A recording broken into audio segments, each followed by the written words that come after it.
Welcome everybody. It's an honour to be speaking here to you all today. My name is Jane Marriott, I'm the UK High Commissioner, and this is where I would like to be on a Saturday morning with all of you. For decades, Pakistan's human rights defenders have acted to improve the situation of their fellow human beings. They've fought hard for socio-economic inequality and pushed for the right for dignity and inclusion. One of the great among them was, of course, the inspirational Asma Jahangir, in whose name we congregate today. Those of you in the room today follow bravely in her footsteps. Your perseverance and solidarity have led to great success, often in the face of terrible danger.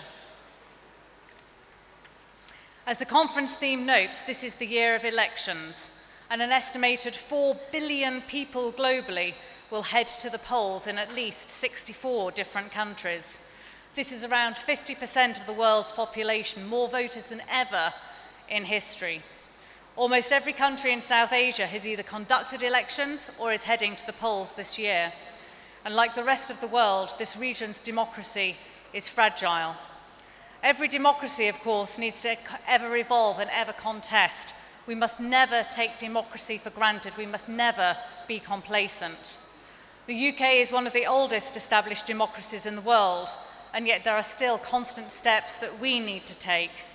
We particularly struggle to combat disinformation, which is a growing problem as artificial intelligence advances. And we also still have significant work to do to increase voter participation from young people and underprivileged groups. In the last few months, we've seen many people across the world protesting against the democratic rollback. On the streets, online, and through the very act of voting. This is a sign that people are willing to use their voice to demand their rights.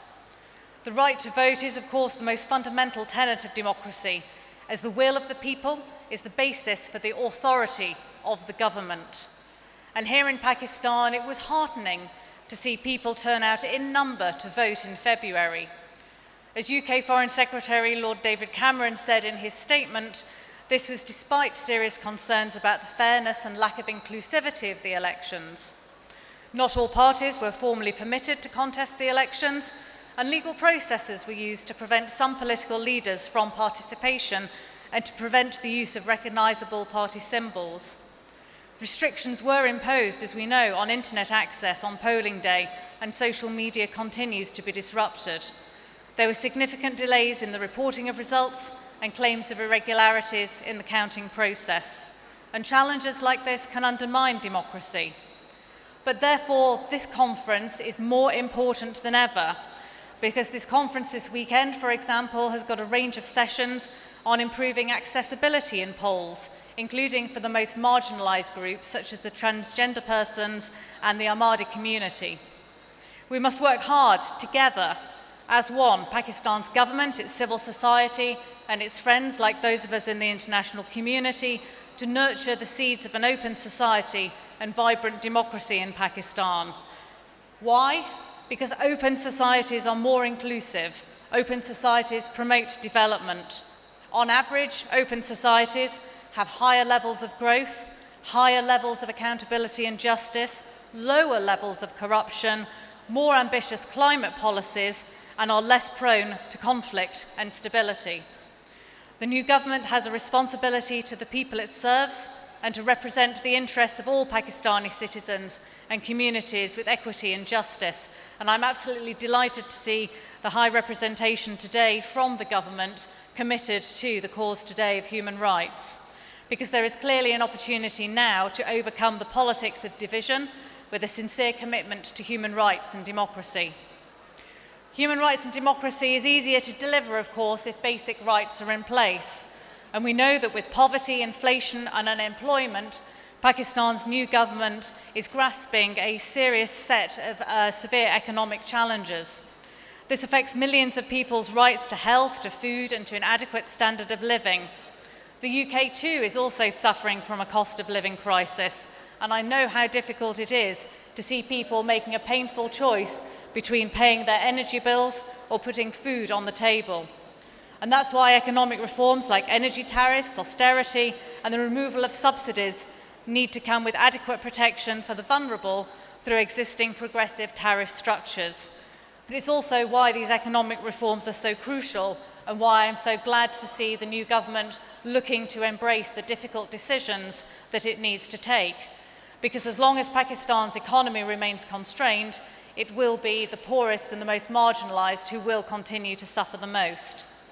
This new government in Pakistan has a unique opportunity to put human rights at the forefront of all reforms, ensuring that equity is underscored as it develops solutions to pressing social, civil, climate, economic and political challenges. Coming back to human rights, the UK of course believes, like I hope we all do in this room today, that equal rights for women and religious minorities are at the centre of human rights commitments. In this last year, it was heart-wrenching to see incidents of lynching, attempts at vigilante violence, and targeted killings in the name of a religion that does not support such things. The hope lies, however, in law enforcement's response, stopping mob violence and rescuing accused individuals. Hope lies in the leadership that we saw at the federal and provincial level who are supporting minorities. Hope lies with those Muslim neighbours who showed solidarity with the affected minority communities. Pakistan's bright future will be ensured by this good, tolerant majority. But the state must act against the chaos-creating minority who weaponise religion to target the weak and vulnerable. Promoting a culture of coexistence is not just necessary to uphold freedom of religion of belief, it's also critical to ensure gender equality.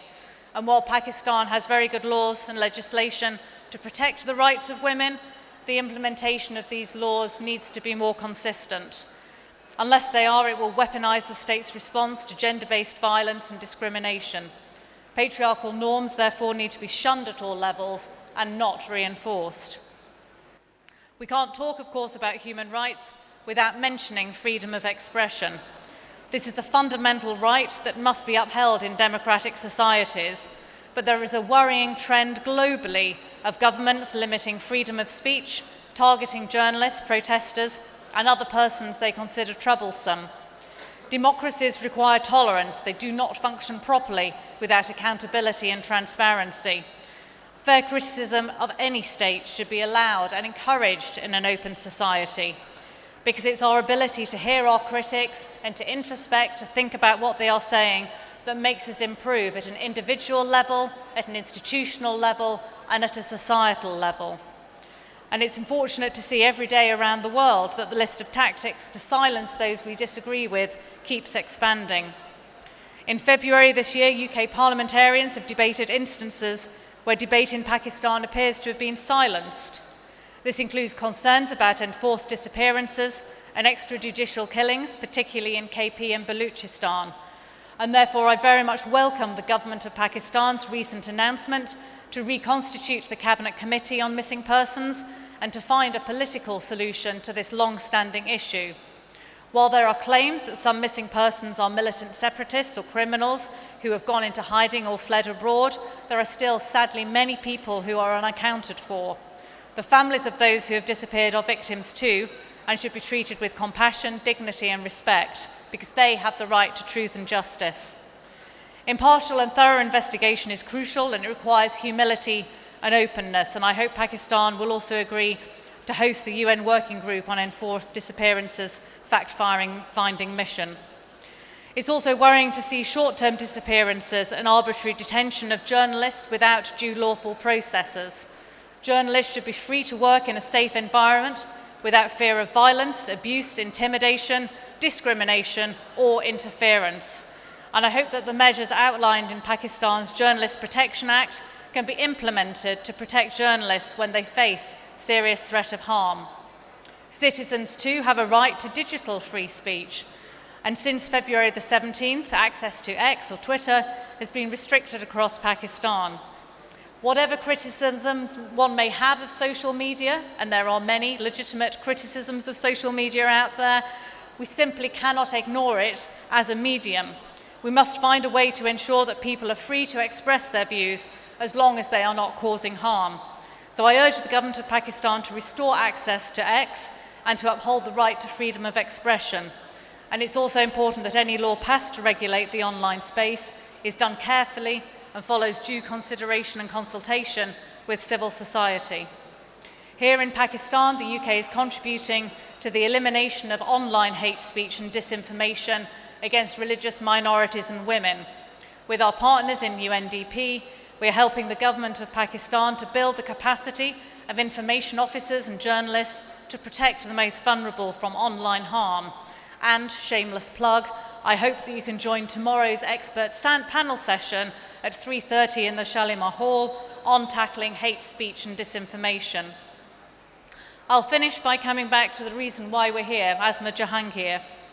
I read a tribute from when she passed away that said she left a legacy of both courage and hope. Hope is essential in confronting intersecting crises of climate change, economic inequality, and threats to democratic values. Hope points towards the openness that is required for change and to achieve our democratic ideals. It's a perfect platform to cultivate hope. You are all optimists, you're all hopeful. The world is a difficult place, it's difficult to deliver change, which is why hope is the strongest emotion, that together we can achieve the change and support Pakistan to be the great country that it is. Thank you, ladies and gentlemen.